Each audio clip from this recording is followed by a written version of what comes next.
ચાલો તાર આપણે હે આની પહેલા ચેપ્ટર નંબર 3 જોઈ લો. હવે ચેપ્ટર નંબર 3 માં ઓક્સિજન સાથે કેવી પ્રક્રિયા કોઈ ધાતુ કરતી હોય, પાણી સાથે કોઈ પ્રક્રિયા કોઈ ધાતુ કેવી રીતના કરે એના વિશેની માહિતી આપણે લઈ જઈએ. બરાબર, આપણું અડધું ચેપ્ટર પૂરું થઈ ગયું. એના વિડીયો યુટ્યુબમાં મૂકાઈ ગયેલા, તો સૌથી પહેલા એ જોઈ લો, પછી આપણે આ ભાગ જોઈશું. એટલે આપણે ઓલરેડી 3 ભાગ મૂકેલા. બરાબર, આપણો ચોથો ભાગ. શરૂઆત આપણે કરીએ એ પહેલા હું તમને જાણ કરી દઉં, તો જેટલું આજે ચાલશે બરાબર એની અંદરથી 18 MCQ નીકળશે. આની પહેલા જેટલું ચલાવ્યું અડધું ચેપ્ટર એમાંથી પણ આપણે એક MCQ નો વિડીયો બનાવી દીધો. હવે જેટલું થિયરી ચાલશે એના પણ MCQ ના વિડીયો બની જશે. બરાબર, એટલે 2 ભાગમાં આપણે વહેંચી દીધું, કારણ કે આપણા માટે ચેપ્ટર નંબર 3 જરૂરી છે. MCQ તમને વધારે જોવા મળશે આની અંદરથી. જુઓ,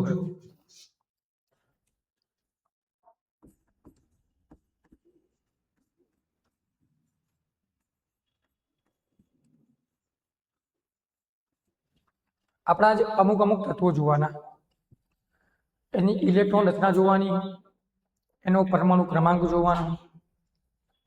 આપણે હે ને ધોરણ 9 માં 1 થી 20 તત્વોની ઇલેક્ટ્રોન રચના લખતા શીખ્યા હતા કે એ તત્વો કે એલ એમએન કક્ષામાં કેવી રીતના ગોઠવાયેલા હોય. તો બસ આપણે સેમ એવી રીતના જ આ તત્વોની ઇલેક્ટ્રોન રચના લખવાની, પણ આ તત્વો કઈ સીધી લાઈનમાં નહીં આવતા હોય. પહેલા તો આપણે હાઇડ્રોજનથી શરૂ કરીને છેલ્લે કેલ્શિયમ સુધીના તત્વો લાઈન ટુ 1 થી 20 માં લાઈન ટુ લાઈન લખતા, પણ હવે લાઈન ટુ લાઈન નહીં લખવા. હવે કેટલાક આડવડા લખવા. બરાબર, એ આડવડા કેમ લખવાના? તો કે એના 3 ભાગમાં વહેંચેલા. કયા 3 ભાગમાં વહેંચ્યા? તો કે જુઓ,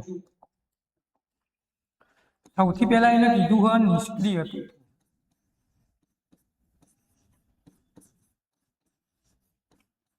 પછી એને કીધું હોય ધાતુ તત્વો, અને પછી એને કીધું હોય અધાતુ તત્વો. અને આ આપણે યાદ રાખવા પડશે, કેમ કે આ હે ને સીધા તમને પરીક્ષામાં પૂછાશે. તત્વોના નામ તો તમને આવડવા જ જોઈએ, એની સાથે સાથે એનો પરમાણુ ક્રમાંક કેટલો હોય, એની સંજ્ઞા શું હોય, એ કે એલિમેન્ટ કક્ષામાં કેટલા પ્રકારના ઇલેક્ટ્રોન ધરાવે, એ બધું જ આપણને આવડવું જોઈએ.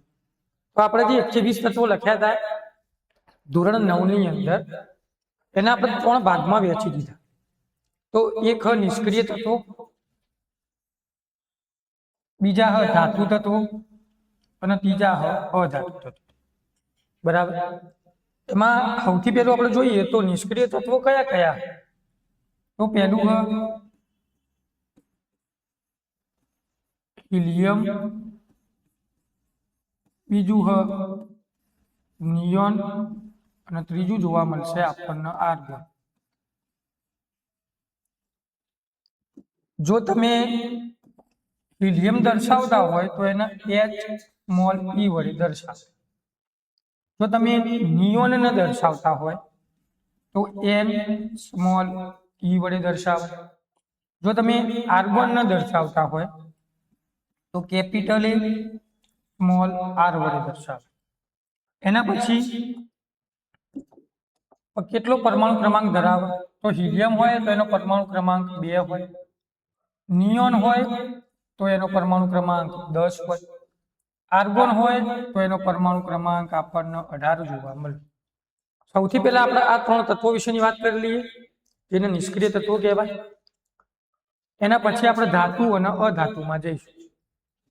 આપણી જોડે આવી અલગ અલગ પ્રકારની કક્ષાઓ હતી કે એલ એમ અને એન. આ દરેક કક્ષાઓમાં કેવી રીતે ઇલેક્ટ્રોન ભરી શકાતા હોય? તો હિલિયમનો પરમાણુ ક્રમાંક આપણને 2 આપેલો. આ જે લખ્યું હોય પરમાણુ ક્રમાંક,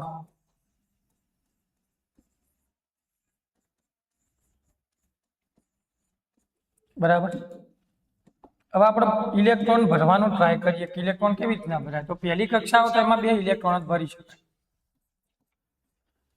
હિલિયમનો પરમાણુ ક્રમાંક 2, તો કે કક્ષા લખતા હોય તો જો કૌંસમાં આપણે લખી દઈએ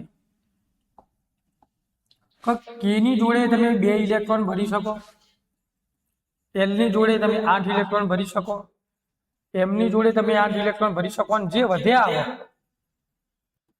એ બધા તમારે એનમાં ભરવા. બરાબર. તો જો તમે હિલિયમ ની વાત કરો તો હિલિયમનો પરમાણુ ક્રમાંક તમને 2 આપેલો, તો તમે પહેલી કક્ષામાં લેખીય કક્ષામાં 2 ઇલેક્ટ્રોન ભરી શકો, 2 ભરી દીધા, હવે એક પણ ઇલેક્ટ્રોન વધતો નહીં, તો આગળની કક્ષાઓ બધા બેસ બતાવવાની, એટલે બધી કક્ષાઓ ખાલી. નિયોનનો પરમાણુ ક્રમાંક 10, પહેલી કક્ષામાં તમે 2 જ ઇલેક્ટ્રોન ભરી શકો, વધ્યા કેટલા? 8, તો અહીંયા 8 મૂકી દેવાના. આ બીજી 2 કક્ષાઓની ખાલી.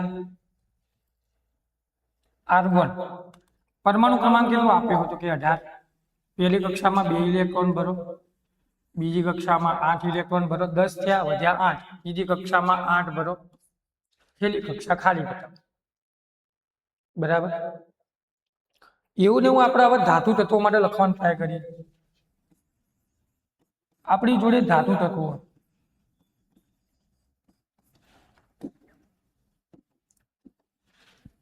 સૌથી પહેલું આવશે આપણી જોડે સોડિયમ, પછી આપણી જોડે આવશે મેગ્નેશિયમ, પછી આવશે એલ્યુમિનિયમ,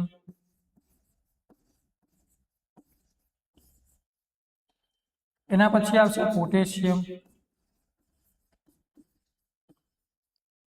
એના પછી આવશે કેલ્શિયમ.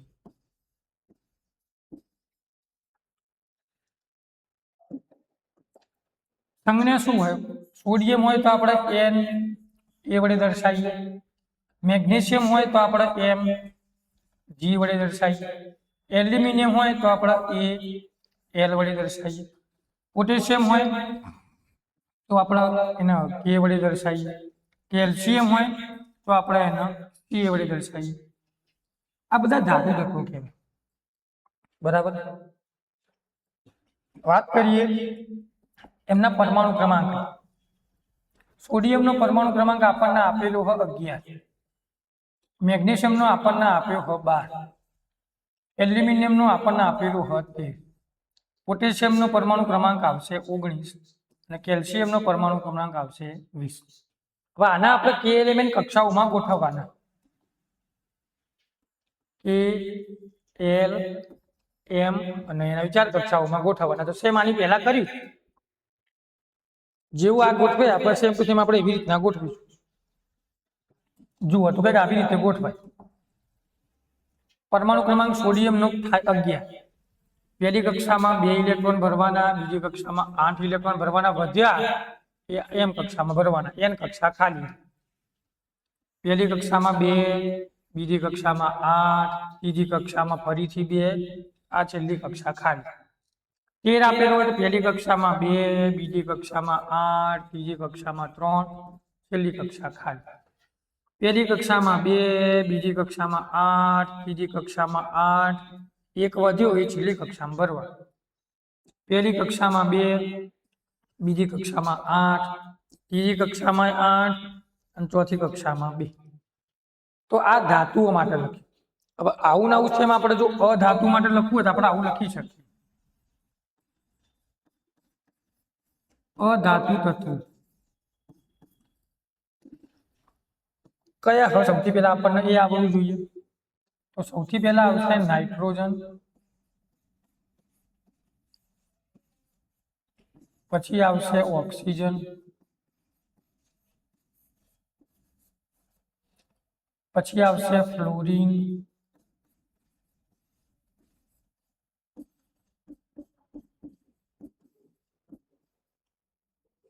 પછી આવશે ફોસ્ફરસ, પછી આપણને જોવા મળશે સલ્ફર, અને સૌથી આપણને નીચે જોવા મળશે ક્લોરીન. કેવી રીતના દર્શાવે? તો આની સામે નાઇટ્રોજનનો દર્શાવવો હોય તો કેપિટલ એન નો ઉપયોગ કરવાનો, ઓક્સિજનને દર્શાવવા માટે આપણે ઓ નો ઉપયોગ કરીશું, ક્લોરીનને દર્શાવવો હોય તો આપણે એફ નો ઉપયોગ કરવાનો, ફોસ્ફરસને દર્શાવવો હોય તો આપણે પી નો ઉપયોગ કરીશું, સલ્ફરને દર્શાવવા માટે આપણે એસ નો ઉપયોગ કરીશું, ક્લોરીન ને દર્શાવવો હોય તો આપણે Cl નો ઉપયોગ કરીશું. આ લોકોનો પરમાણુ ક્રમાંક કેટલો હોય આપણને સૌથી પહેલો એ આવડવું જોઈએ. બરાબર.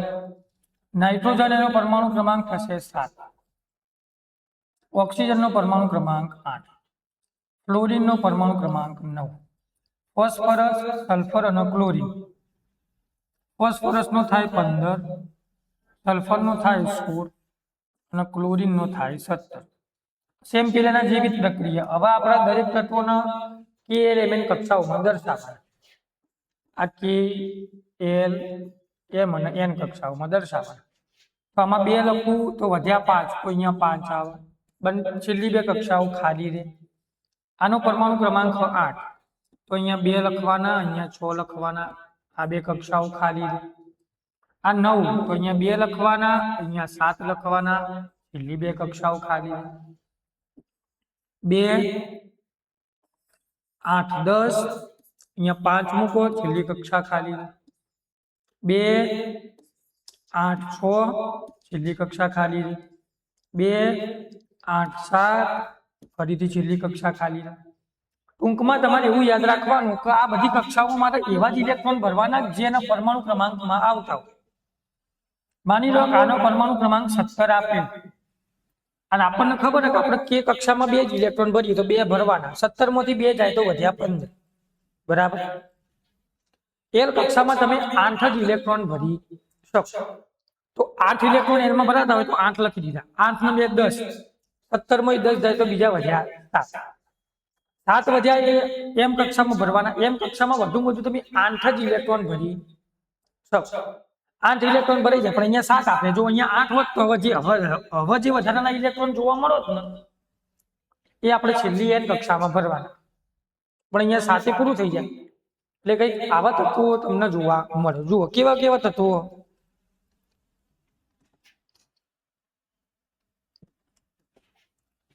હિલિયમ, નિયોન અને આર્ગોન.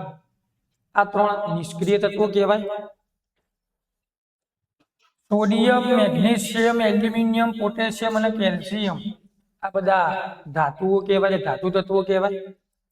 અને છેલ્લે nitrogen, oxygen, fluorine, phosphorus, sulphur અને ક્લોરીન આ બધા અધાતુ તત્વો કહેવાય, જેમની ઇલેક્ટ્રોન રચના તમને સીધી પરીક્ષામાં પૂછાઈ શકે. બરાબર. યાદ રાખવી જ પડશે આપણે. હવે આપણે જોવાના કે તમારી જોડે કોઈ તત્વો આપેલા અથવા તત્વો આપેલું, બરાબર, અને એમાંથી તમે કોઈ સંયોજન બનાવો. કોઈ તત્વમાંથી અથવા તમે 2 તત્વોને ભેગા કરીને કોઈ સંયોજન બનાવો તો એ લોકો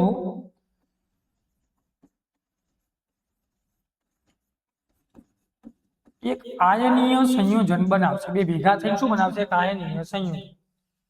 પણ એ આયનીય સંયોજન જો ઇલેક્ટ્રોનની રચનાથી જોડાતા તો એ લોકો કેવી રીતના જોડાશે એ શીખવા માટે આપણે એક ઉદાહરણ લઈને ટ્રાય કરીએ. બરાબર. જો આપણે ઉદાહરણથી શીખવાનો ટ્રાય કરીશું. મારી જોડે એક NaCl નામનું સંયોજન આપેલું હોય તો સૌથી પહેલા આપણે શું કરવાનું? આમાંથી 2 તત્વોને અલગ પાડી દેવાના. એમાં પહેલું તત્વ આપણી જોડે હ Na, બીજું તત્વ આપણી જોડે હ Cl. સોડિયમ અને ક્લોરીન આવા 2 તત્વો તમને આપેલા. સોડિયમનો પરમાણુ ક્રમાંક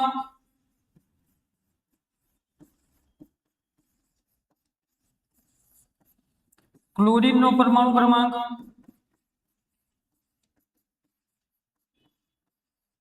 એ આપણને યાદ રહેવો જોઈએ. સોડિયમનો પરમાણુ ક્રમાંક આપણને આપ્યો હોય 11, ક્લોરીનનો પરમાણુ ક્રમાંક આપણને આપ્યો હોય 17. હવે તમને હું એવું કહું આની ઇલેક્ટ્રોન રચના લખો તો આપણે હાલ જ ઇલેક્ટ્રોન રચના લખી કે ના લખી? બસ આપણે એનો ઉપયોગ કરવાનો. જુઓ ડાયરેક્ટ ઇલેક્ટ્રોન રચના લખું 11 હોય એટલે કે આવી ઇલેક્ટ્રોન રચના થાય 2, 8 અને 1. આની થાય 2, 8 અને 7. બરાબર. હવે મારે ને કંઈક આવું NaCl નું એક સંયોજન બનાવવાનું. બે તત્વોને અલગ પાડી દીધા, બેના પરમાણુ ક્રમાંક લખી દીધા, બેની ઇલેક્ટ્રોન રચના લખી દીધી. હવે હાલ હું ખાલી સોડિયમ તત્વની જ વાત કરું. હાલ હું ખાલી એકલા સોડિયમની જ વાત કરું. સોડિયમ તત્વનો પરમાણુ ક્રમાંક 11 હોય, એની ઇલેક્ટ્રોન રચના કંઈક આવી થાય છે, તો હું એવું કહી શકું કે સોડિયમની બાહ્યતમ કક્ષામાં એક ઇલેક્ટ્રોન આપેલ છે. જો આ જ સોડિયમ તત્વને એનું પોતાનું અષ્ટક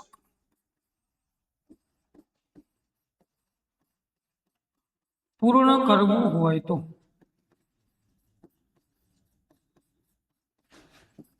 બીજા 7 ઇલેક્ટ્રોનની જરૂર પડશે. શું કહેવા માંગો છો? ખાલી એકલો સોડિયમને ધ્યાનમાં લો. આ કે કક્ષા કહેવાય, આ એલ કક્ષા કહેવાય, આ એમ કક્ષા કહેવાય. કે અને એલ કક્ષાઓ બંને પેક થઈ ગયેલી છે. વધી ગઈ એક આ એમ કક્ષા. હવે આપણને ખબર છે કે એમ કક્ષામાં તમે વધુમાં વધુ 8 ઇલેક્ટ્રોન ભરી શકો. આની જોડે કેટલા? એક જ ઇલેક્ટ્રોન. અને આ જે એમ કક્ષા રહી એ સોડિયમની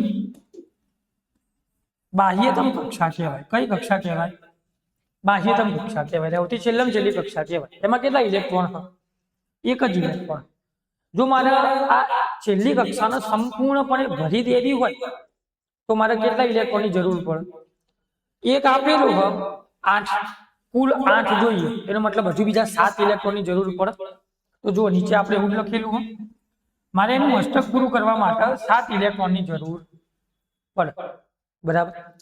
હવે આવું નવું સેમ જો હું ક્લોરીન માટે લખું તો કંઈક આવું થાય. તો એવું લખવાનું કે ક્લોરીનની બાહ્યતમ કક્ષામાં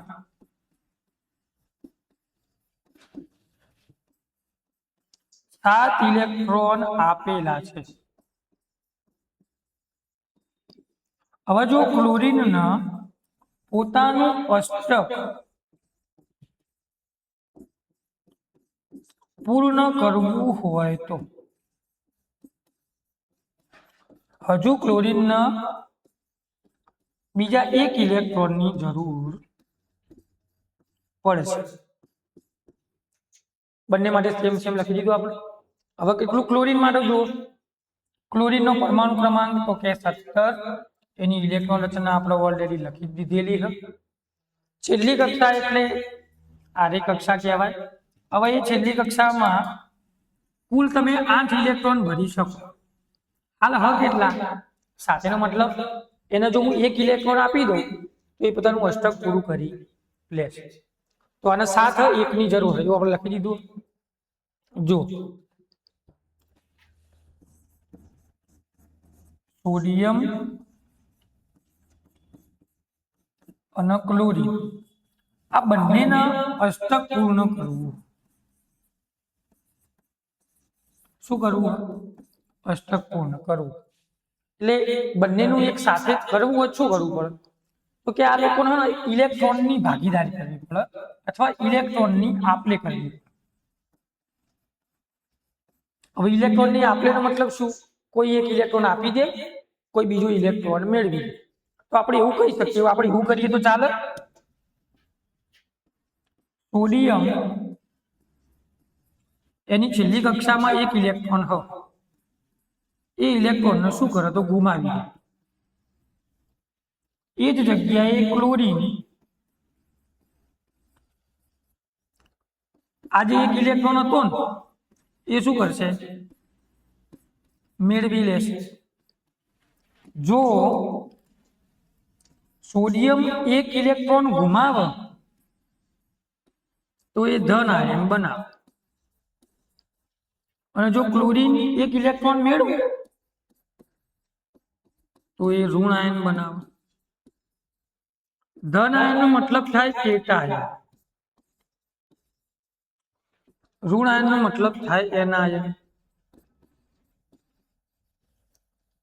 જો લખવું હોય તો આપણે આવું લખી શકીએ. આ સોડિયમ એટલે Na, એની સૌથી છેલ્લી કક્ષામાં એક ઇલેક્ટ્રોન હતો. હું ટપકું કરું ને ટપકું એ તમારે એવું સમજવાનું એક ઇલેક્ટ્રોન દર્શાવે. એની જોડે હું ક્લોરીન, હવે ક્લોરીન જે એ સૌથી છેલ્લી કક્ષામાં 7 ઇલેક્ટ્રોન દર્શાવે. તો મેં જે ચોકડી વડે દર્શાયા એ ક્લોરીનના ઇલેક્ટ્રોન હ, જે મેં ટપકા વડે દર્શાયા એ સોડિયમના ઇલેક્ટ્રોન. હવે બંને વચ્ચે ઇલેક્ટ્રોનની આપલે થાય. આ ઇલેક્ટ્રોનની આપલે થાય અને ઇલેક્ટ્રોનની આપલે દ્વારા મને કંઈક આવું જોવા મળે કે સોડિયમ એક ઇલેક્ટ્રોન ગુમાવે. ગુમાઈને શું બનાવે તો કે ધન આયન બનાવે. તો અહીંયા લખવાના સોડિયમ પ્લસ એટલે અહીં પ્લસ. હવે ત્યાં આગળ તમને ક્લોરીન જોવા મળે. ક્લોરીન જોડે ઓલરેડી આવા 7 ઇલેક્ટ્રોન જ, પણ આ સોડિયમનો એક ઇલેક્ટ્રોન જો ક્લોરીન મેળવી લે, એ ક્લોરીન ઇલેક્ટ્રોન મેળવી લીધું તો હવે ક્લોરીન શું બનાવે? ઋણ આયન બનાવે. લખેલું જ છે જુઓ, ક્લોરીન આ ઇલેક્ટ્રોન મેળવશે તો કયો આયન બનાવશે? મેળવી લીધો તો ઋણ આયન બનાવે, તો ઋણ આયન બનાવી દીધો. આવી રીતના કંઈક આ સંયોજન જોડાય. બરાબર. આવું ને આવું સેમ આપણે કોઈ બીજા સમીકરણમાં કરવું હોય તો આપણે એનું બીજું ઉદાહરણ લઈને ટ્રાય કરીએ. તમને એક સમીકરણ આપ્યું હોય MgCl2. સેમ પેલાના જેવી પ્રક્રિયા થાય. આમાં પણ બે તત્વો, એક Mg બીજો Cl. અહીંયા Mg રહ્યો એ પરમાણુ ક્રમાંક 12 ધરાવે, ક્લોરીન રહ્યો એ પરમાણુ ક્રમાંક 17 ધરાવે. ઇલેક્ટ્રોન રચના જો લખવી હોય તો આપણે આવી રીતના લખી શકીએ. આની થાય 2 8 2, આની થાય 2 8 અને 7. લખાય કે ના લખાય આવી રીતે? હવે આપણે ડાયરેક્ટ લખીએ. આની છેલ્લી કક્ષામાં 2 ઇલેક્ટ્રોન, આની છેલ્લી કક્ષામાં 7 ઇલેક્ટ્રોન. આને અષ્ટક પૂરું કરવાનું હોય, આને અષ્ટક પૂરું કરવાનું. બરાબર. તો શું કરવાનું? તો કંઈક આવી પ્રક્રિયા કરાવવાના. તો કે લખવાના Mg, અહીં લખવાના Cl. પણ કેટલા ક્લોરીન હોય? અહીંયા 2. Mg ની છેલ્લી કક્ષામાં 2 ઇલેક્ટ્રોન તો 2 ટપકા વડે દર્શાવો. આ ક્લોરીન રહ્યો એની જોડે ટોટલ છેલ્લી કક્ષામાં 7 ઇલેક્ટ્રોન, 1 2 3 4 5 6 અને 7. આ બગડું કેમ લખ્યો? કેમ કે ક્લોરીનના 2 અણુ જોવા મળે એટલે. હવે પ્રક્રિયા કંઈક આવી થાય. જુઓ,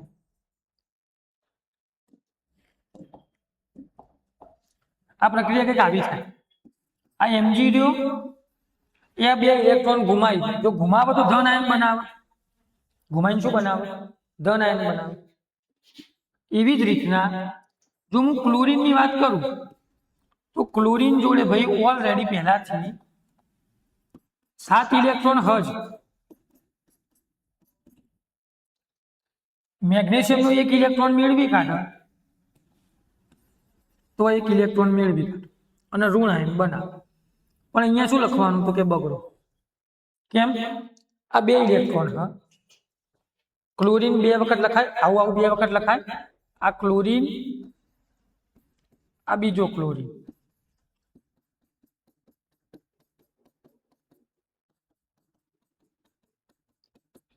સાત ઇલેક્ટ્રોન થઈ ગયા. હવે મેગ્નેશિયમનો 1 ઇલેક્ટ્રોન આરે ક્લોરીન ન મળે, બીજો ઇલેક્ટ્રોન આરે ક્લોરીન. બંનેને ભેગા કરીને આવી રીતે લખી શકીએ. તો કે ગાડીઓ આવી રીતના જોડાતું જોવા મળે. ચલો ઓકે. બરાબર. આવું નવું છે NaCl માં અને MgCl2 માં તમે કરી શકો. જે સંયોજન તૈયાર થયું ને, માની લો કે આપણે સોડિયમની વાત કરીએ તો સોડિયમ જોડે 1 ઇલેક્ટ્રોન જતો રહ્યો. તો હવે સોડિયમ કંઈક આવી ઇલેક્ટ્રોન રચના ધરાવશે 2 અને 8, કેમ કે 1 ઇલેક્ટ્રોન તો એને ગુમાવી દીધો. આની વાત કરીએ તો કે ક્લોરીન, એની ઇલેક્ટ્રોન થાય 2 8 અને 8. પહેલા શું હતું? 2 8 અને 7. 1 ઇલેક્ટ્રોન મેળવી લીધો. તો હવે આ કોની ઇલેક્ટ્રોન રચના જોવા મળે? તો કે પરમાણુ ક્રમાંક તો 10 થઈ ગયો. હવે 10 પરમાણુ ક્રમાંક ધરાવતો તત્વ આપણી જોડે કોઈ હ? તો હા કે હ. કેવું કે નિયન. શું નિયન. ક્લોરીન 2 8 અને 8 એટલે ટોટલ થયો 18. હવે જુઓ 18 પરમાણુ ક્રમાંક ધરાવતું કોઈ તત્વ તો કે આર્ગોન. તો હું એવું કહી શકું હવે આ આર્ગોન જેવી ઇલેક્ટ્રોન રચના ધરાવે. તો તમને MCQ માં પૂછાઈ શકે. સોડિયમ 1 ઇલેક્ટ્રોન ગુમાવે તો કોના જેવી ઇલેક્ટ્રોન રચના પ્રાપ્ત કરે? ક્લોરીન 1 ઇલેક્ટ્રોન મેળવે તો એ કોના જેવી ઇલેક્ટ્રોન રચના પ્રાપ્ત કરે? સોડિયમ એ નિયોન જેવી ઇલેક્ટ્રોન રચના પ્રાપ્ત કરે. ક્લોરીન હોય એ આર્ગોન જેવી ઇલેક્ટ્રોન રચના પ્રાપ્ત કરે. એવું જો તમે આની અંદર લખવા જાઓ આ 2 ઇલેક્ટ્રોન ગુમાયા તો 2 અને 8 ઇલેક્ટ્રોન રચના. આની થાય 2 8 અને 8. નિયોન જેવી અને આર્ગોન જેવી ઇલેક્ટ્રોન રચના પ્રાપ્ત કરે એવું આપણે કહી શકીએ. MCQ માં પૂછાઈ શકે, યાદ રાખો. આપણે શરૂઆતમાં જોયું કે આપણે જે હાલ લખી રહ્યા છીએ એ બધા આયનીય સંયોજન કહેવાય. શું કહેવાય? આ બધા સંયોજનો આયનીય સંયોજનો કહેવાય. જો તમારે એની વ્યાખ્યા લખવી હોય તમે એવું લખી શકો. વ્યાખ્યા લખવી તમે એવું લખી શકો કે એવા સંયોજનો કે જે ઇલેક્ટ્રોનની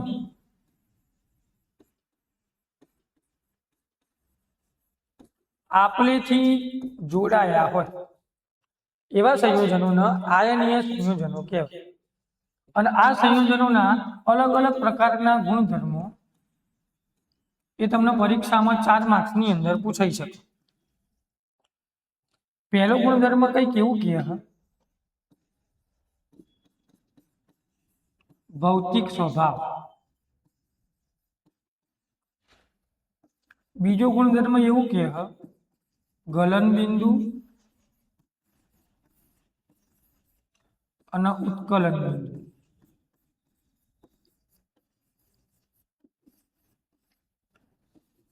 ત્રીજો ગુણધર્મ એવું કહે દ્રાવ્યતા. અને ચોથો ગુણધર્મ એવું કહે વિદ્યુતીય વહન.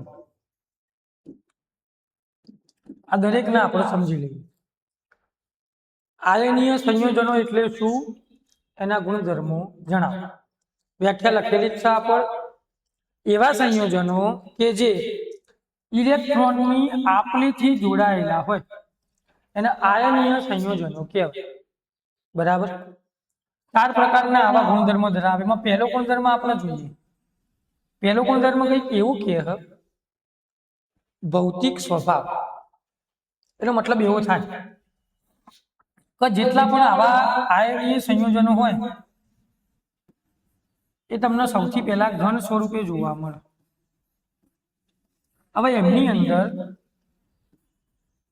ધન અને ઋણ આ બંને પ્રકારના આયનો રહેલા હોય. અને ધન અને ઋણ આયનોથી એ લોકો એવા જોડાયેલા હોય કે એમની વચ્ચે પ્રબળ આંતર આણ્વીય આકર્ષણ બળ જોવા મળે. આ પ્રબળ આંતરાણવીય આકર્ષણ બળ હોય એટલે લોકો ઘન પદાર્થ એકદમ મજબૂતાઈથી જોડાયેલા જોવા મળે. પણ અમુક ઘન પદાર્થ એવા હોય એટલે અમુક આયનીય સંયોજનો એવા હોય કે જે હોય ને બરડ સ્વરૂપે હોય. કેવા સ્વરૂપે હોય? બરડ. એટલે તમે એક થોડુંક દબાણ આપશો તરત શું થશે? તૂટી જશે. થોડુંક દબાણ આપણું તરત શું થઈ જાય? તૂટી જાય. આમ નોર્મલી બધા ઘન સ્વરૂપે જ જોવા મળે. આ પણ ઘન સ્વરૂપ જ છે. બરાબર. ઘન પદાર્થ તરીકે હું એક લોખંડનો સળિયો લઉં.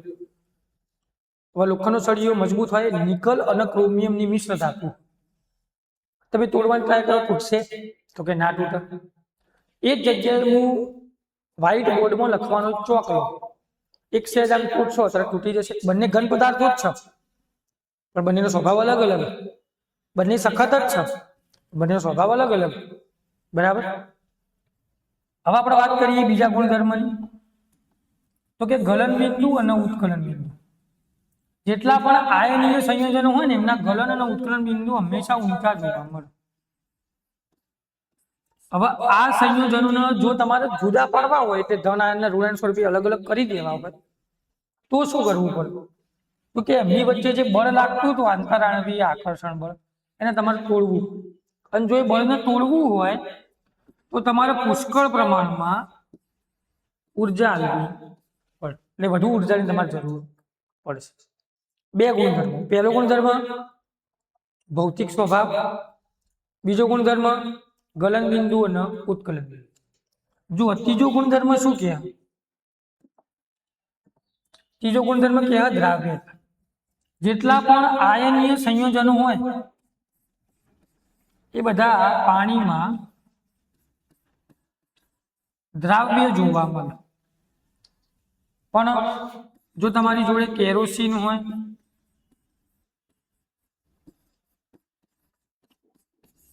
પેટ્રોલ હોય,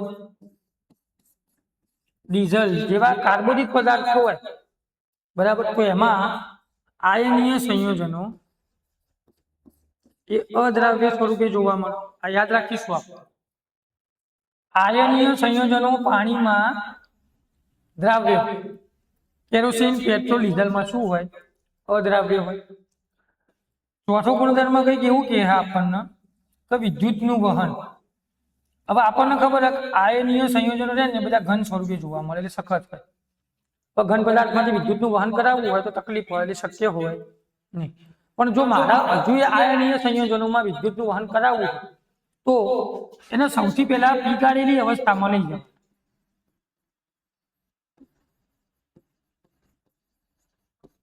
પીગળેલી અવસ્થામાં લઈ જવું એટલે એની અંદર બે આયનો વહેંચાઈ જાય. એક વહેંચાય ધન આયન, બીજું વહેંચાય ઋણ આયન. ધન અને ઋણ આયનો વહેંચાઈ ગયા. હવે તમે વિદ્યુત પ્રવાહ પસાર કરો તો એમાંથી વિદ્યુતનું વહન થતું જોવા મળશે. બરાબર, એટલે તમારે જો વિદ્યુતનું વહન કોઈ આયનીય સંયોજનોમાં કરાવવું હોય તો સૌથી પહેલા શું કરવાનું? એને પીગાળેલી અવસ્થામાં લઈ જવાના. એટલે ઘન પદાર્થ હોય તો એને સૌથી પહેલા પીગાળી દેવાનો. પછી વિદ્યુતનું વહન કરાવવાનું એટલે એની અંદર આયનો છૂટા પડી જાય, ધન અને ઋણ આયન છૂટા પડી જાય. હવે વિદ્યુતનું વહન થશે કેમ કે ધન આયન જો ઋણ આયન તરફ જશે, ઋણ આયન ધન આયન તરફ જવાનો પ્રયત્ન કરશે એટલે વિદ્યુતનું વહન થતું તમને જોવા મળશે. આયનીય સંયોજનના ગુણધર્મો રહે ને તમને 4 ગુણની અંદર પૂછાય. આ મેન મુદ્દા જે તમારે યાદ રાખવાના. પહેલો ભૌતિક સ્વભાવ કેવો હોય, બીજો ગલન બિંદુ અને ઉત્કલન બિંદુ કેવા હોય, ત્રીજો દ્રાવ્યતા જોવા મળે અને ચોથો વિદ્યુતીય વહન. બરાબર, એકવાર જોઈ લો. ખાલી ઘન સ્વરૂપે હોય તો ધન અને ઋણ બંને આયનો ધરાવે, એમની વચ્ચે આંતરાણવીય આકર્ષણ બળ વધુ જોવા મળે. કેટલાક આયનીય સંયોજનો એ બરડ સ્વરૂપે હોય, થોડું દબાણ આપો તરત જ તૂટી જાય. આયનીય સંયોજનોના ગલન અને ઉત્કલન બિંદુ હંમેશા ઊંચા જ જોવા મળે. પણ જો તમે એમની વચ્ચે આંતરાણવીય આકર્ષણ બળને તમારે તોડવું હોય, તમને જુદા પાડવા હોય તો તમારે વધુ ઉર્જાની જરૂર પડશે. આયનીય સંયોજનો પાણીમાં દ્રાવ્ય જોવા મળે. અદ્રાવ્ય જોવા હોય તો તમારે કેરોસીનમાં, પેટ્રોલમાં, ડીઝલમાં દ્રાવ્ય કરાવવાનો ટ્રાય કરવો. જો તમારે વિદ્યુતનું વહન આયનીય સંયોજનોમાં કરાવવું હોય તો આ તો બધા ઘન સ્વરૂપે હલે આપણે પહેલા જ જોઈ લીધું. ઘન સ્વરૂપમાં વિદ્યુતનું વહન કરી શકીએ બને નહીં. તો સૌથી પહેલા એને પીગાળેલી અવસ્થામાં લઈ જાય એટલે ઘન પદાર્થને કોઈ પ્રવાહીમાં નાખી દે, એનું એક અલગ પ્રકારનું દ્રાવણ બનાવી અને પછી વિદ્યુતનું વહન કરાવે તો એમાં ધન અને ઋણ આયનો છૂટા પડી જાય. અને ધન અને ઋણ આયનો હોય તો 100% વિદ્યુતનું વહન થતું તમને જોવા મળશે. બરાબર, ચલો થોડાક આગળ જઈશું. આપણે શરૂઆતમાં ધાતુઓનો સક્રિયતા ક્રમ લખેલો હતો, તમને યાદ હોય. બરાબર, એમાં કેટલીક આપણે આવી આવી ધાતુઓ લખી છે.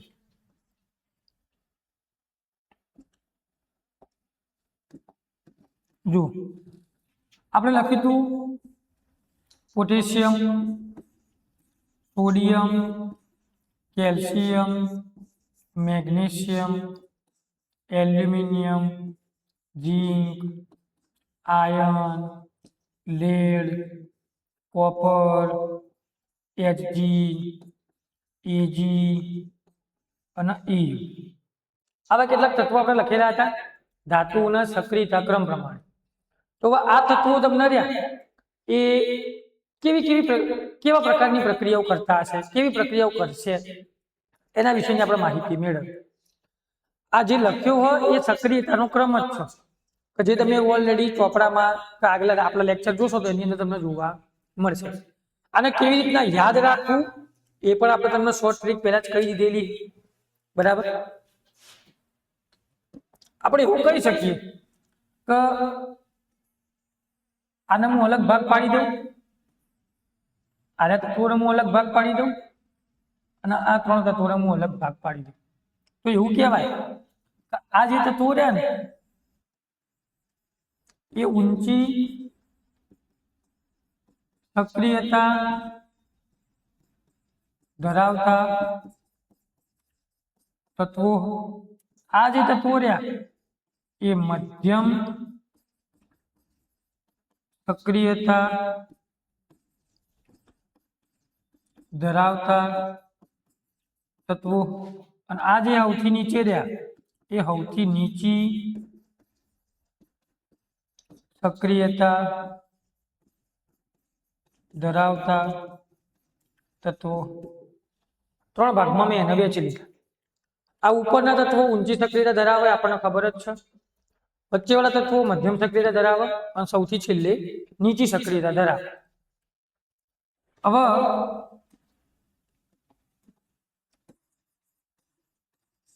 પૃથ્વીના ભૂપૃષ્ઠમાં તમે જાઓ એટલે પૃથ્વીના તમે પોપડાની અંદર જાઓ એટલે નીચે જાઓ અને ખાડો ખોદો અને કોઈ વસ્તુ બહાર નીકાળો, એ વસ્તુ તત્વોના સ્વરૂપમાં એમ મળે અથવા તો તમને સંયોજનોના સ્વરૂપમાં એમ મળે. જો તત્વોના સંયોજનો બંનેના સ્વરૂપમાં મળતું હોય તો એને ખનિજ તરીકે ઓળખવામાં આવે. કેવા તરીકે ઓળખાય? ખનિજ તરીકે. એટલે એવું કોઈ તત્વ કે સંયોજન કે જે પૃથ્વીના ભૂપૃષ્ઠમાંથી મળી આવતું હોય તો એને ખનિજ તરીકે ઓળખવામાં આવે. જ્યારે પણ તમે આ ખનિજનો મેળવો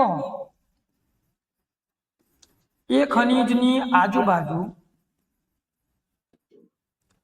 તમને કેટલોક કચરો જોવા મળે. બરાબર. એનો મતલબ શુદ્ધ ના હોય, એ શુદ્ધ નહીં હોતું, પણ તમે જે ખનિજ મેળવી હ એમાં કોઈ ધાતુનું પ્રમાણ વધારે, કોઈ ધાતુનું પ્રમાણ કેવું હલે વધારે, તો એને તમે કાચી ધાતુ કહી શકો. શું કહી શકો? અને કાચી ધાતુ. અને કાચી ધાતુને બીજી ભાષામાં અયસ્ક કહેવાય. શું કહેવાય? અયસ્ક. હવે તમે પૃથ્વીમાં નીચે જમીનમાં જાઓ, ખાડો ખોદો, જીસીબી વડે ખોદ્યો, તમને કેટલીક ધાતુઓ મળી. જે ખાડો ખોદીને જે તમને મળ્યું એને ખનિજ કહે. હવે જે ધાતુ તમને મળી એ ધાતુ કોઈ શુદ્ધ તો ના જ હોય, એની આજુબાજુ માટી ચોટેલી હોય, રેતી ચોટેલી હોય. બરાબર. એને સાફ તો કરવી પડે, એ તમારે ધાતુનું શુદ્ધિકરણ કરવું. બરાબર.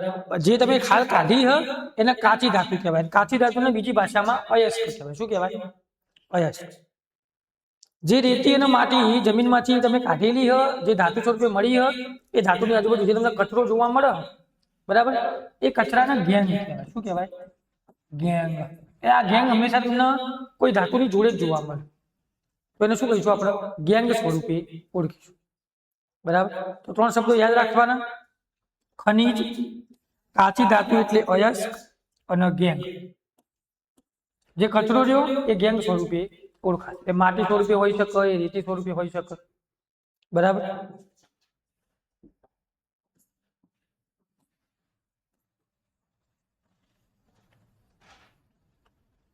ચલો ભાઈ પાછા આવતા રહીશું આપણે આમાં.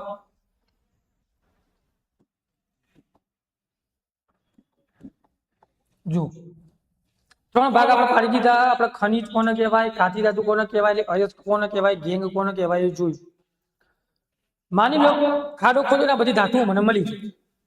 હવે ધાતુઓને મારે શુદ્ધ સ્વરૂપમાં મેળવવી છે, એટલે ધાતુઓ મારે શુદ્ધિકરણ કરવું. બરાબર, શુદ્ધિકરણ કરવું એટલે એવું કહી શકાય કે સંકેન્દ્રણ કરવું.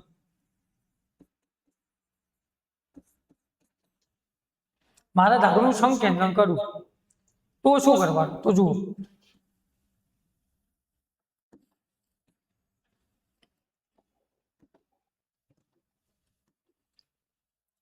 જેટલી ધાતુઓ ઊંચી સક્રિયતા ધરાવે એ હું ખાડો ખોદું તો કુદરતમાંથી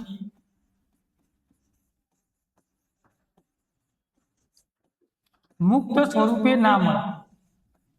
એટલે એની આજુબાજુ તમને થોડો કચરો તો જોવા મળે, એટલે સીધી સીધી સોડિયમ ધાતુ નહીં મળે. બરાબર, એની જોડે કેટલો કચરો હશે, એને માટે શુદ્ધ કરવો પડશે, એટલે મુક્ત સ્વરૂપે મળે નહીં.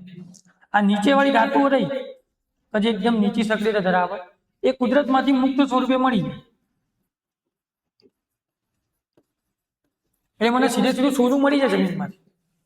બરાબર, સીધે સીધું મને સોનું મળી જશે. હા, એનું થોડું શુદ્ધિકરણ તો કરવું જ પડે, એની આજુબાજુ કચરો ચોટેલો હોય, એટલે આ સીધે સીધું મળી જાય. આ મુક્ત સ્વરૂપે ના મળે. મુક્ત સ્વરૂપે એટલે સીધે સીધી ધાતુ મળી ગઈ. આ નીચેવાળી ધાતુ મુક્ત સ્વરૂપે મળે. હા, થોડી માટીને એવું ચોટેલું તો દૂર કરો એટલે તમને સીધી સીધું સોનું જોવા મળે. આ લોકો મુક્ત સ્વરૂપે નહીં મળે, તેના સિવાય એની જોડે બીજો કેટલી ધાતુઓ તમને જોવા મળશે, બીજો કેટલો તમને વધારાનો કચરો પણ જોવા મળશે. આ મધ્યમ સક્રિયતા ધરાવતી ધાતુ રહી ને એ તમને અલગ અલગ સ્વરૂપે જોવા મળે. એનો મતલબ મેં જમીનમાં ખાડો ખોદ્યો, મને આટલી આટલી ધાતુઓ મળી, તો એ મને કેવા સ્વરૂપમાં મળે? તો અમુક ધાતુઓ હોય એ મને કાર્બોનેટના સ્વરૂપમાં મળે, અમુક ધાતુઓ હોય એ મને ઓક્સાઇડના સ્વરૂપમાં મળે, અમુક ધાતુઓ હોય એ મને સલ્ફાઇડના સ્વરૂપમાં મળે. એનો મતલબ અહીંયા જે મળશે બધી કાચી ધાતુ હશે. શું હશે? કાચી. હવે કાચી ધાતુનું મારે શુદ્ધિકરણ કરવાનું. હા, કાચી ધાતુનું મારે સંકેન્દ્રણ કરવાનું. એટલે હવે મને શુદ્ધ ધાતુ જોવા મળશે.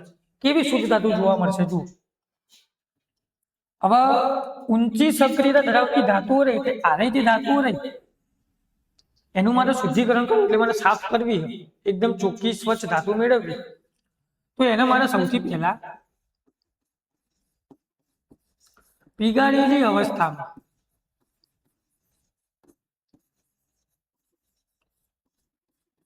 એનું વિદ્યુત વિભાજન કરાવવા. એમાંથી મને ધાતુ મળે અને એ ધાતુનું મારે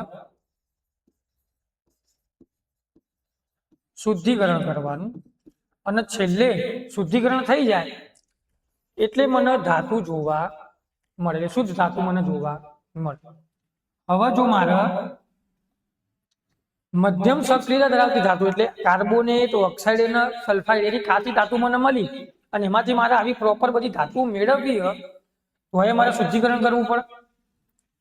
એમાં જો કાર્બોનેટ કાચી ધાતુ મળે તો એક પ્રક્રિયા કરવાની જેને કહેવાય કેલ્સિનેશન. સલ્ફાઇડની ધાતુ મળે તો મારે પ્રક્રિયા કરવાની જેને કહેવાય ભુંજન. આ બેને હું સાફ કરું, આ બેનું શુદ્ધિકરણ આવી પ્રક્રિયા કરાવું તો મને સીધે સીધા આવા એ જ ધાતુના ઓક્સાઇડ મળે. એ ધાતુના ઓક્સાઇડનું મારે કરાવવાનું રિડક્શન, અને જેવું રિડક્શન કરાવું એવું તરત મને એ શુદ્ધ ધાતુ જોવા મળે. શું જોવા મળે? શુદ્ધ ધાતુ જોવા મળશે. આ લોકો મુક્ત સ્વરૂપે મળે, છતાંય એની અંદર કેટલીક અશુદ્ધિઓ તો રહેલી જ હોય જેને દૂર કરવી પડે અને શુદ્ધ ધાતુ મેળવવી પડે. તો એના માટે શું કરવાનું? તો એના માટે ભુંજનની પ્રક્રિયા કરવાની. ભુંજનની પ્રક્રિયા થાય એટલે તમને ધાતુના ઓક્સાઇડ મળે. ઓક્સાઇડ મળે એટલે ફરીથી એનું રિડક્શન કરાવો. રિડક્શન જેવું કરાવશો એવું ફટ દઈને તમને શુદ્ધ ધાતુ જોવા મળશે. પ્રક્રિયાઓ સમજતા પહેલા તમને આ કોઠો યાદ રાખવો જરૂરી. આટલું આવડશે તો તમને બીજું બધું એ આવડશે. જુઓ, ઊંચી સક્રિયતા ધરાવતી ધાતુ તો કે આટલી ધાતુઓ જોવા મળે. મધ્યમ સક્રિયતા તો કે આટલી ધાતુઓ જોવા મળે. નીચી સક્રિયતા તો કે આટલી ધાતુઓ જોવા મળે. આ બધાના પૃથ્વીમાંથી ખાડો ખોદો એટલે ભૂપૃષ્ઠમાં જીસવી લાવવા મંગાવવાનું, ખોદાવાનું, ધાતુઓ મળે તો એમાં જે આ ધાતુ રહી ને આ મુક્ત સ્વરૂપે ના મળે, પણ આ નીચેવાળી ધાતુઓ રહી એ મુક્ત સ્વરૂપે મળે. આ વચ્ચેવાળી ધાતુઓ રહી એ કાર્બોનેટના સ્વરૂપમાં હોય, ઓક્સાઇડના સ્વરૂપમાં હોય, સલ્ફાઇડના સ્વરૂપમાં હોય. પ્રક્રિયા કરાવવાની હોય તો મુક્ત સ્વરૂપે નહીં મળતી તો સૌથી પહેલા એને પીગાળેલી અવસ્થામાં લઈ જવાની, વિદ્યુતનું વિભાજન કરાવવાનું, ધાતુનું શુદ્ધિકરણ કરો એટલે તમને શુદ્ધ ધાતુ જોવા મળે. કાર્બોનેટની કાચી ધાતુ હોય તો કેલ્સિનેશનની પ્રક્રિયા કરાવો. સલ્ફાઇડની કાચી ધાતુ હોય ગુંજનની પ્રક્રિયા કરાવો. પ્રક્રિયા કરાવો એટલે ધાતુના ઓક્સાઇડ મળે. ધાતુના ઓક્સાઇડ મળતા હોય તો સીધું રિડક્શન કરાવી દો તો શુદ્ધ ધાતુ મળી જશે. મુક્ત સ્વરૂપે મળે છતાંય કેટલો કચરો જોવા મળે. ગુંજનની પ્રક્રિયા કરાવો તો સૌથી પહેલા ઓક્સાઇડ મળે. એ ઓક્સાઇડનું રિડક્શન કરાવો એટલે તમને શુદ્ધ ધાતુ જોવા મળે. આટલું બધું થાય ત્યારે તમને એક શુદ્ધ ધાતુ જોવા મળે. આની પ્રક્રિયાઓ કેવી થતી છે એ પ્રક્રિયાઓ આપણે જોઈ લઈએ. બરાબર. સૌથી પહેલી આપણે વાત કરીએ તો કે કોઈ ધાતુ નીચી સક્રિયતા ધરાવે એના માટે એક ધાતુ યાદ રાખીશું આપણે. આ તમને એમસીક્યુમાં વારંવાર પૂછાશે. ચિહ્નના બાદ એને કહેવાય HGS. આને કહેવાય મર્ક્યુરીના સલ્ફાઇડ. પરીક્ષામાં એવું પૂછાશે મર્ક્યુરીની કાચી ધાતુનું નામ શું છે? મર્ક્યુરીની કાચી ધાતુ કઈ? શું લખવાનું આપણે? ચિહ્નના બાદ અથવા તો HGS. સીધો પ્રશ્ન તમને પરીક્ષામાં આવી શકે. બરાબર. તમે પૃથ્વીના પેટાળમાં જ્યાં ખાડો ખોદ્યો, જીસીબી મંગાવ્યું, બધું બહાર કાઢ્યું એટલે તમને કઈક આવી ધાતુ મળી HGS. હવે તમારે એનું શુદ્ધિકરણ કરવાનું. શું કરવાનું? શુદ્ધિકરણ. જુઓ, એટલે મર્ક્યુરીના સલ્ફાઇડ મળે. શું મળે? મર્ક્યુરીના સલ્ફાઇડ. હવે આનું તમારે શુદ્ધિકરણ કરવાનું હોય એટલે તમને કઈક નવું મળે. તો જુઓ, આ HGS તમે કઈક પ્રક્રિયા કરાવડાવો તો આપણે પ્રક્રિયામાં લખ્યું હતું ધાતુના ઓક્સાઇડ મળે. એનો મતલબ મને અહીંયા HgO મળવા જોઈએ. બરાબર. જો આપણને પ્રક્રિયા ખબર નહીં પણ આપણને એટલું ખબર કે કોઈ ધાતુના સલ્ફાઇડ હોય તો ધાતુના ઓક્સાઇડ મળે. તો આ આપણને મળ્યું મર્ક્યુરી સલ્ફાઇડ અને આ આપણને મળ્યું મર્ક્યુરીના ઓક્સાઇડ. પણ લે આપણે આ જે પ્રક્રિયા લખતા હતા એને તો આપણે ભુંજનની પ્રક્રિયા કહેતા હતા. તો સૌથી પહેલા ભુંજન એ શું એ આપણે જોઈ લઈએ. બરાબર.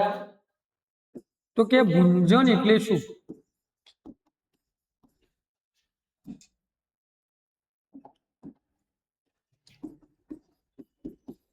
સલ્ફાઇડ યુક્ત કાચી ધાતુને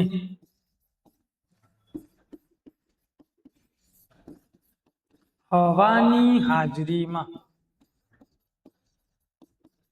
સખત ગરમ કરતા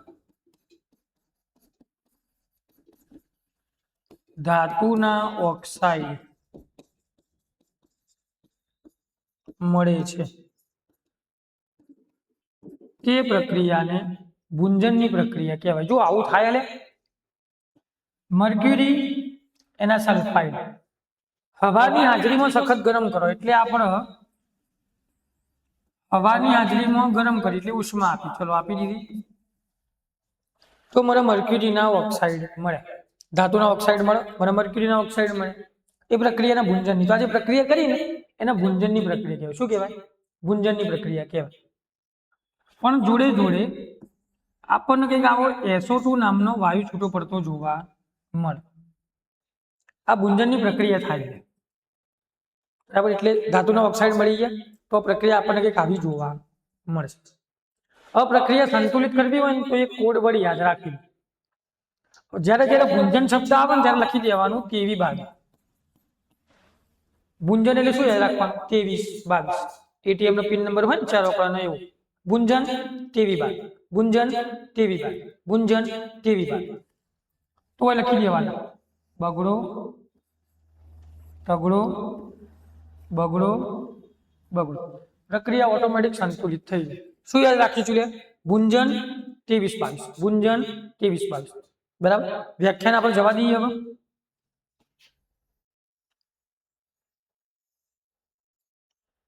ચલો, મને ધાતુના ઓક્સાઇડ મળી ગયા તો ફરીથી પ્રક્રિયા શું જોતા હતા આપણે? ગુંજનની પ્રક્રિયા ધાતુના ઓક્સાઇડ મળી ગઈ, રિડક્શન કરાવવાનું. શું કરાવવાનું? રિડક્શન. તો આના જ પ્રક્રિયા જે નીપજતું મળે મર્ક્યુરીના ઓક્સાઇડ એટલે HgO. રિડક્શન કરાવો તો મને શુદ્ધ ધાતુ મળી Hg અને અહીંયા મને છૂટો પડ્યો ઓક્સિજન.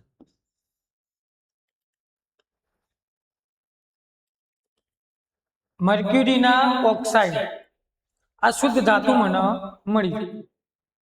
તો હું અહીંયા આવું લખું બગડો, અહીંયા આવું લખું બગડો, તો ઓકે પ્રક્રિયા થઈ જશે. આ જે પ્રક્રિયા થઈ એને શું કહેવાય? રિડક્શન. ચલો, શુદ્ધ ધાતુ મને મળી જાય Hg. મને મર્ક્યુરી Hg શુદ્ધ ધાતુ મળી, કહેવાય કે ના કહેવાય? બરાબર. તો કંઈક આવી પ્રક્રિયા થાય. આ સિન્ના બાર ધાતુ આપણે યાદ રાખીશું. હવે હું બીજી કોઈ ધાતુ લઉં, એટલે આપણે કોઈ બીજું ઉદાહરણ લઈ લઈએ. એમાં આપણે વાત કરીએ ઉદાહરણ નંબર 2 માં Cu2O.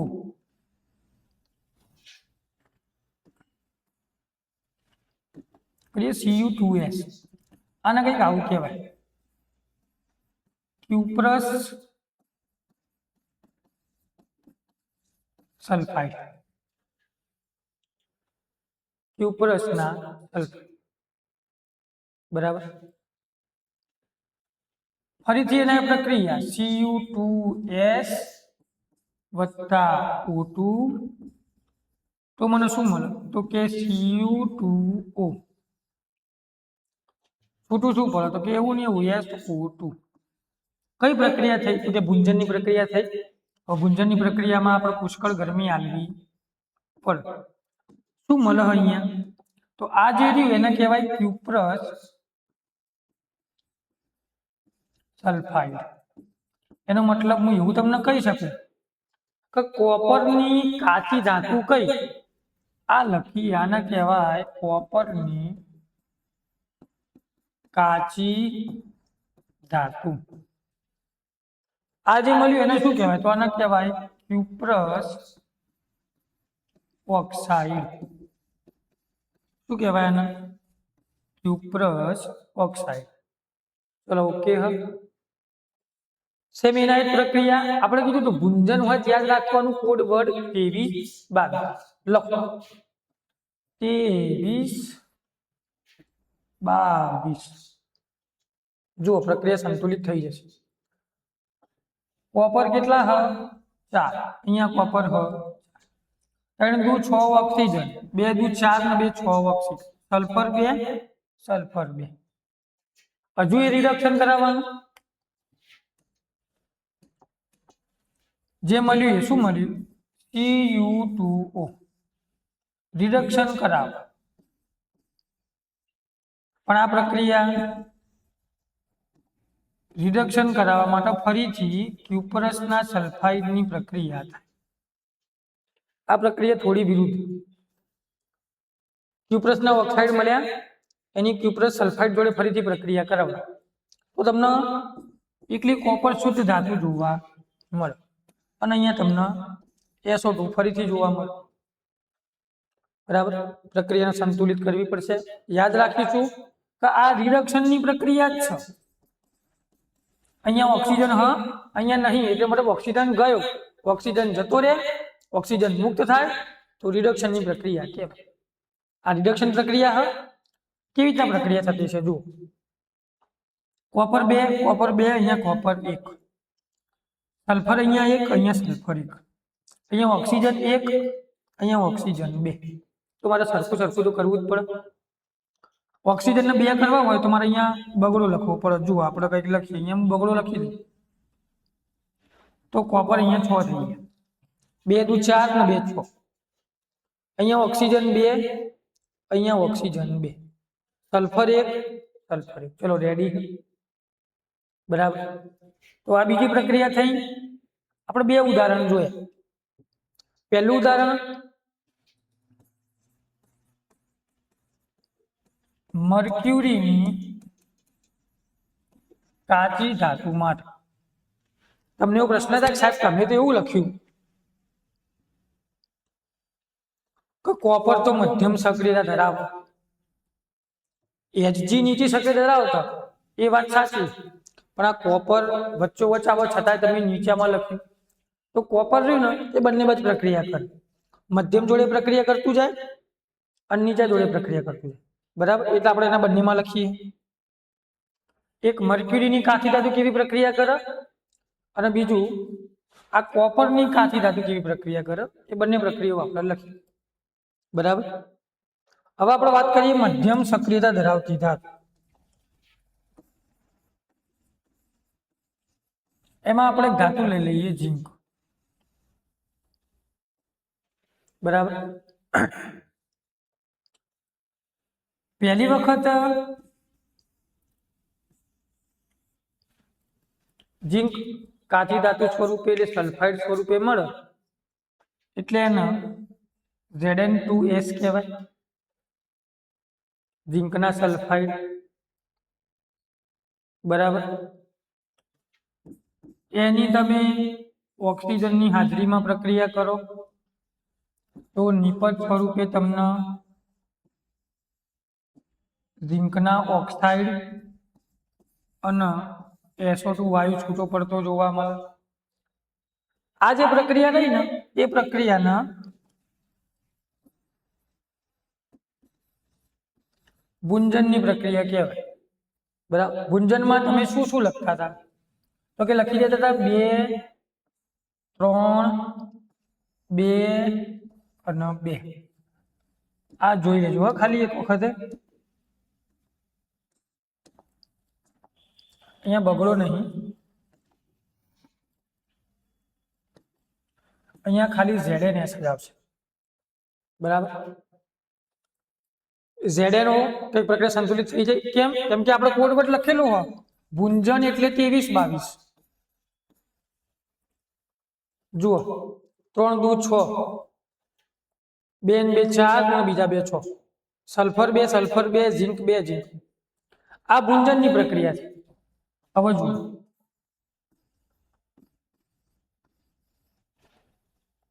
ઝીંક કાર્બોનેટ એની હવાની હાજરીમાં ગરમ કરો એટલે ઉષ્મા આવે બરાબર તો તમને મળે ઝીંક ઓક્સાઇડ અને CO2 હવે આ જે પ્રક્રિયા લખી ને આ પ્રક્રિયાને કેલ્સિનેશન કહેવાય કેમ કે જુઓ આપણે લખ્યું હતું આવું કાર્બોનેટની કાચી ધાતુ હોય તો એની પ્રક્રિયા થાય જેને કેલ્સિનેશન કહેવાય અને એમાંથી ધાતુના ઓક્સાઇડ મળે એનું તમે રિડક્શન કરો એટલે શુદ્ધ ધાતુ મળે તો જુઓ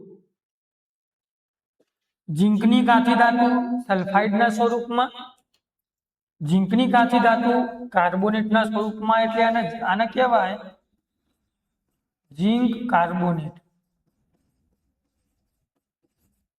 આને કહેવાય ઝીંક સલ્ફાઇડ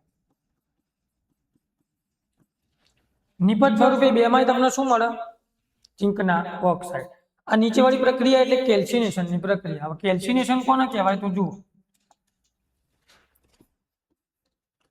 કેલ્સિનેશન એટલે લખાય કાર્બોનેટ યુક્ત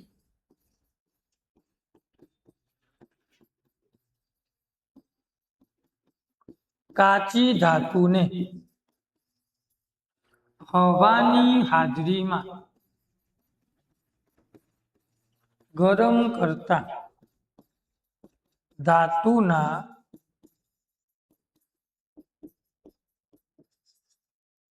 ઓક્સાઇડ મળે છે તે પ્રક્રિયાને કેલ્સિનેશનની પ્રક્રિયા કહેવાય. કઈ પ્રક્રિયા કહેવાય? કેલ્સિનેશન. તો ઉપર લખી એ ભૂંજનની પ્રક્રિયા, નીચે લખી એ કેલ્સિનેશનની પ્રક્રિયા. બરાબર? વ્યાખ્યા આપણે યાદ રાખીશું.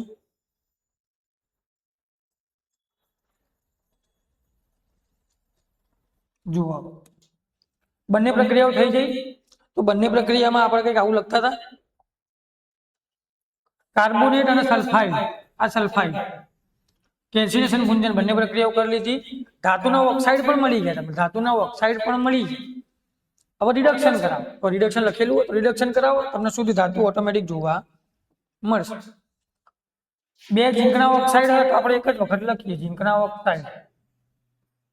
હવે એનું કાર્બનની જોડે રિડક્શન કરાવવાનું હોય. એટલે પ્રક્રિયામાં યાદ રાખજો. આની પહેલા ક્યુપ્રસ સલ્ફાઇડ જોડે રિડક્શન કરાવડાવ્યું હતું, અહીંયા કાર્બન જોડે રિડક્શન કરાવો તો આવું કંઈક મળે. તો તમને શુદ્ધ ઝીંક ધાતુ મળે અને અહીંયા CO મળે. આને કહેવાય કાર્બન મોનોક્સાઇડ.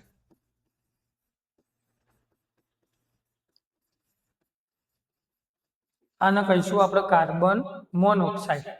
કાર્બનના મોનોક્સાઇડ જોવા મળે. ચલો રેડી. આ પ્રક્રિયા રહી. આ રિડક્શન પ્રક્રિયા કહેવાય. શું કહેવાય? આ રિડક્શન. આવી પ્રક્રિયા તમને મધ્યમ સક્રિયતા ધરાવતી ધાતુની અંદર જોવા મળે. તો ઊંચી સક્રિયતા ધરાવતી ધાતુ હોય તો એમાં શું થાય? ઊંચી સક્રિયતા ધરાવતો તો એમાં શું થાય? તો એની અંદર પીગળેલી અવસ્થામાં વિદ્યુતનું વિભાજન કરાવવું પડે. એના પહેલા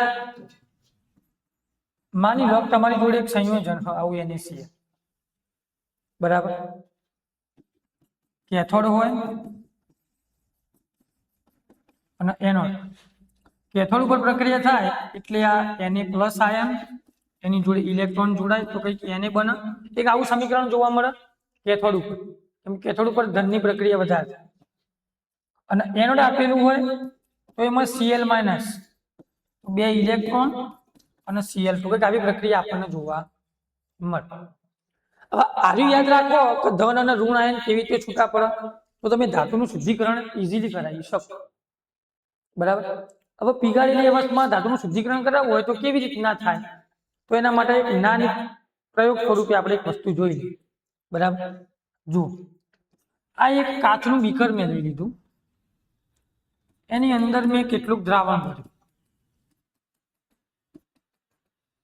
આ જે દ્રાવણ ભર્યું એ આપણે ભર્યું CuSO4 નું દ્રાવણ. પણ કેવું હોય તો કે એસિડિક દ્રાવણ. CuSO4 નું એસિડિક દ્રાવણ મેં અંદર ભરી કાઢ્યું. હવે એની અંદર મેં એક કોપરનો પ્યોર સળિયો લીધો. બીજું મેં અંદર કોપરનો જ સળિયો લીધો પણ થોડો અશુદ્ધ સળિયો. શું લીધો? આ સળિયો રહ્યો ને એ શુદ્ધ કોપરનો સળિયો. આ જે સળિયો રહ્યો ને એ અશુદ્ધ કોપરનો સળિયો. બંને સળિયા કોપરના જ છે પણ એક શુદ્ધ સ્વરૂપમાં બીજો અશુદ્ધ સ્વરૂપમાં. આ કોપર સલ્ફેટનું દ્રાવણ અંદર આપણે ભરી કાઢ્યું. આપણે બેટરી જોડી કાઢીએ. આ કેથોડ કહેવાય. આ માફ કરજો,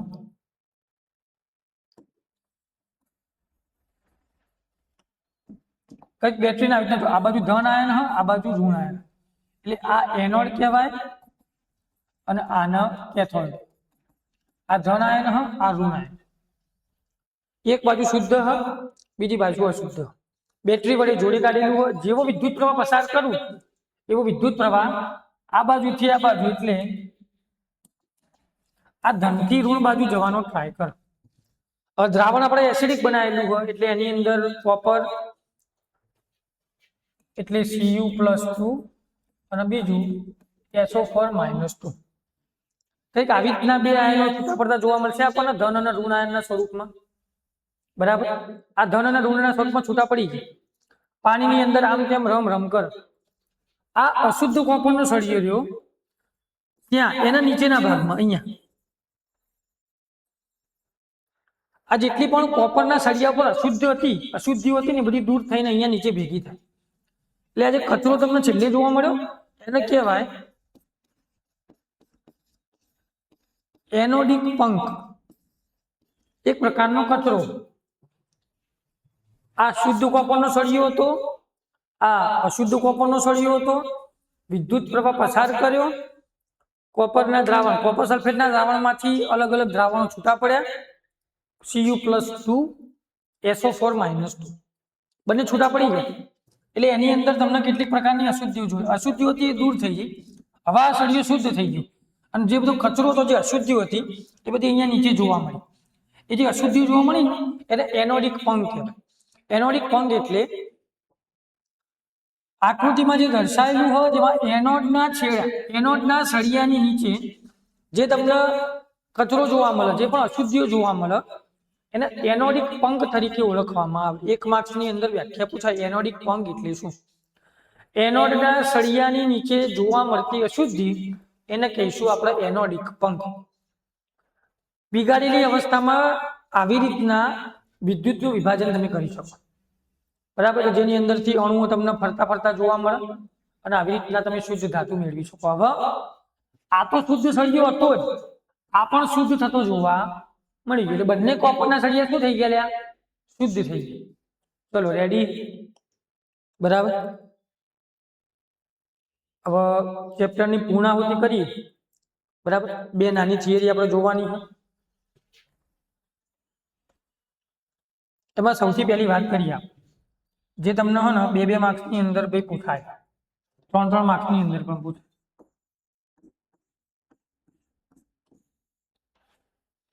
સારણ અને બીજું છે મિશ્ર ધાતુ. સારણ એટલે શું? સૌથી પહેલો પ્રશ્ન એ રહ્યો, સારણ એટલે શું?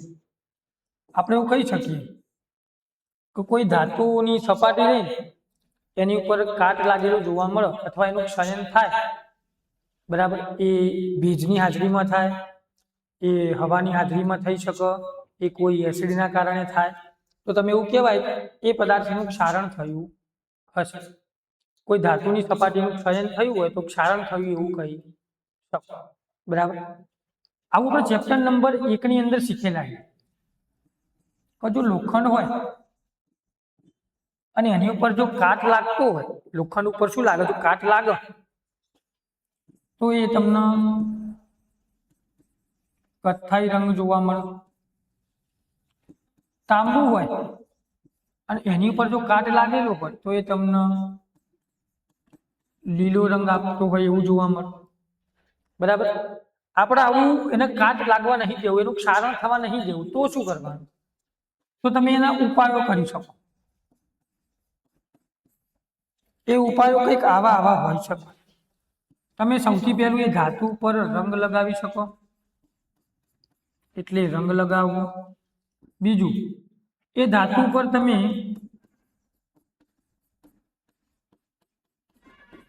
ગેલ્વેનાઇઝિંગ કરી શકો. બરાબર, એ ધાતુ પર તમે ક્રોમ પ્લેટિંગ કરી શકો. પછી એ ધાતુ પર તમે ગ્રીસ લગાવી શકો. એ ધાતુનું તમે એનોનીકરણ કરી શકો. હમણાં આપણે જોયું કોપર સલ્ફેટનો દ્રાવણમાં કોપરના 2 સળિયા, એક શુદ્ધ અને એક અશુદ્ધ લઈએ તો અશુદ્ધિ હતી એ બધી છેલ્લે નીચે જમા થઈ ગઈ. બરાબર, તો એક એનોડીકરણ પણ કરી શકો. આટલી પદ્ધતિનો ઉપયોગ કરી તમે ક્ષારણ થતું અટકાવી શકો. બરાબર, મિશ્ર ધાતુ કોને કહેવાય? તો કે તમારી જોડે કોઈ ધાતુ આપેલી હોય અથવા તો ધાતુ અને અધાતુ આનું સમાંગ મિશ્રણ હોય. તો એને મિશ્ર ધાતુ તરીકે ઓળખવામાં આવે. મિશ્ર ધાતુ કોને કહેવાય? ધાતુ હોય અથવા ધાતુ અને અધાતુ હોય એનું સમાંગ મિશ્રણ જોવા મળે, સમાંગ મિશ્રણ, તો એને મિશ્ર ધાતુ તરીકે ઓળખવામાં આવે. હવે જ્યારે તમે કોઈ પણ પ્રકારની મિશ્ર ધાતુ બનાવો તો એમાં ધાતુના અને અધાતુના બંનેના ગુણધર્મો જોવા મળે. બંનેના ગુણધર્મો તમે જોઈ શકો. બરાબર. માની લો લોખંડની આપણે વાત કરીએ તો નિકલ હોય અને ક્રોમિયમ એની મિશ્ર ધાતુ હોય. મજબૂત જ છે લોખંડ પણ મિશ્ર ધાતુ. લોખંડ પ્યોર સ્વરૂપ એકલું લોખંડ સ્વરૂપમાં જોવા મળે, પણ વધારે મજબૂત હોય તો નિકલ અને ક્રોમિયમ બંનેની મિશ્ર ધાતુ હોવી જોઈએ, એવું આપણે કહી શકીએ. હવે મિશ્ર ધાતુમાંથી છે ને એક મસ્ત મજાના એમસીક્યુ પૂછાય. વ્યાખ્યા છે એવું ના આપણે ચાલે, પણ એના ઉદાહરણ આપણને યાદ રાખવા પડશે. ઉદાહરણ યાદ રાખવા હોય ને તો એક મસ્ત મજાની ટ્રીક આપી દો. જુઓ, મિશ્ર ધાતુ યાદ રાખવાનું કંઈક આવી રીતના. તો તમારા ઘેર પપ્પા હોય તો પપ્પાને કહેવાનું પિતાજી. શું કહેવાનું? પિતાજી. તમારા પપ્પાને ને સીટી મારતો જોરદાર આવે. તમારા પપ્પા સિસોટી મારે. શું મારે? સિસોટી. પિતાજી સિસોટી મારે. અને તમારા ગામમાં એક રમત યોજાય સિસોટી મારવાની. સૌથી ઊંચી સિસોટી કોણ મારે? તો એમાં નંબર તમારા પપ્પાનો આવે, પણ તમારા પપ્પા કરતા 2-3 જણા વધારે જે બહુ લોબી સિસોટી મારતા હતા, બહુ ઊંચી સિસોટી મારતા હતા. તમારા પિતાજી સિસોટી મારતા અને સિસોટીની રમતમાં તમારા પપ્પાનો 3જો નંબર આવ્યો. કયો નંબર આવ્યો? 3જો. આપણને ખબર હોય કે કોમનવેલ્થ ગેમ્સ હોય તો એમાં 3 પ્રકારના મેડલ મળે. પહેલા ગોલ્ડ મેડલ મળે, પછી સિલ્વર મેડલ મળે અને પછી બ્રોન્ઝ મેડલ મળે. તો તમારા પપ્પાનો 3જો નંબર આવ્યો ને તો તમારા પપ્પાને બ્રોન્ઝ મેડલ મળી. શું મળ્યું? Bronze medal. હવે બ્રોન્ઝ મેડલ મળ્યું એટલે તમારા પપ્પા તો ગોમના સૂટ ને બૂટ પહેરીને છે. બરાબર? સૂટ ને બૂટ પહેરીને છે ને, ઇનામ લેવાનું હોય, મેડલ મેળવવાનું હોય. બરાબર? તો તમારા પપ્પા જોડે સૂટ નતો, તમારા પપ્પા કોટી પહેરીને ગયા. શું પહેરીને ગયા? કોટી પહેરીને ઇનામ લેવા ગયા. તમારા પપ્પા તમારા ગામમાં એક સિસોટી મારવાની રમત યોજાઈ, એમાં તમારા પપ્પાનો 3જો નંબર આવ્યો. કયો નંબર આવ્યો? 3જો. તમારા પપ્પા જોડે સૂટ નતો એટલે કોટી પહેરીને ગયા ઇનામ લેવા. પેલું ઉભું રે એ મેડલ પહેરાવો. જુઓ, આ પિતાજીનો મતલબ એવો થાય પિત્તળ. પિત્તળ તાંબુ હોય અને ઝીંક હોય, એની મિશ્ર ધાતુ. તાંબુ અને ઝીંક એની મિશ્ર ધાતુ શું હોય? પિત્તળ. આ સિસોટી લખ્યું હોય એનો મતલબ એવો સમજવાનો કે એક સોલ્ડર નામની ધાતુ આવે. શું આવે? સોલ્ડર. એમાં એક હોય સીસુ અને બીજું હોય ટીન. બરાબર? એ બેની મિશ્ર ધાતુ. આ એટલે Zn, તાંબુ એટલે Cu, આ ટીન એટલે Pb અને સીસુ એટલે S. બરાબર? બ્રોન્ઝ મેડલ એટલે બ્રોન્ઝ એક મિશ્ર ધાતુ હોય. કોની મિશ્ર ધાતુ હોય? તો બેની. બરાબર? ટીન કોની? ટીનની. હવે ટીનના આપણે પીબી વડે દર્શાવીએ અને આ એટલે કોપર એટલે સી. કોપર અને ટીન બેની મિશ્ર ધાતુ હોય એટલે કે બ્રોન્ઝ. પિત્તળ કોની મિશ્ર ધાતુ હોય? તાંબુ અને ઝીંકની. સોલ્ડર કોની મિશ્ર ધાતુ હોય? સીસુ અને ટીનની એટલે Sn અને પીબી. બ્રોન્ઝ કોની મિશ્ર ધાતુ હોય? તો કે કોટીની. કોટી એટલે કો એટલે કોપર અને કોપર એટલે Cu એટલે તાંબુ કહેવાય અને ટી એટલે ટીન. ટીન એટલે પીબી. લેડ પણ કહેવાય. એટલે ઓકે. બરાબર?